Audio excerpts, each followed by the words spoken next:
This is what Jesus tells us in our gospel today. Jesus talks about His works. Sabi ni Jesus, marami namang nagpapatotoo sa akin. Pero ang pinakamakapangyarihang pagpapatotoo kung sino ako ay yung mga ginagawa ko. Tingnan ninyo yung mga ginagawa ko bilang pagsunod sa aking Ama, yan ang magpapatotoo kung sino ako. My works reveal who I am. Si Jesus nakikilala natin hindi lang sa kanyang mga turo at salita.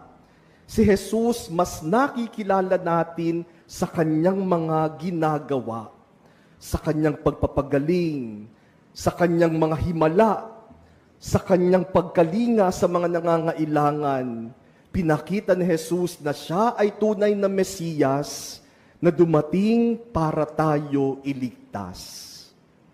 That is why Christmas is not just a story. Christmas is God's work of love. Nang sabihin ng Diyos sa sangkatauhan, mahal ko kayo.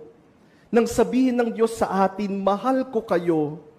Yung kanyang pagmamahal, hindi lang salita, hindi nanatiling salita. Yung kanyang pagmamahal, hindi lang paliwanag.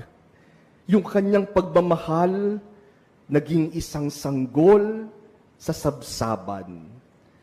Yung kanyang pag-ibig, nagkatawang tao.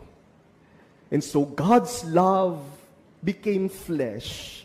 Hindi lang salita, naging tao. Ipinakita sa gawa. My dear brothers and sisters, let that also be the invitation to all of us as we begin this beautiful tradition of the Simbang Gabi.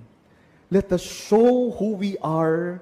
Let us show our faith in God through our works, through our life.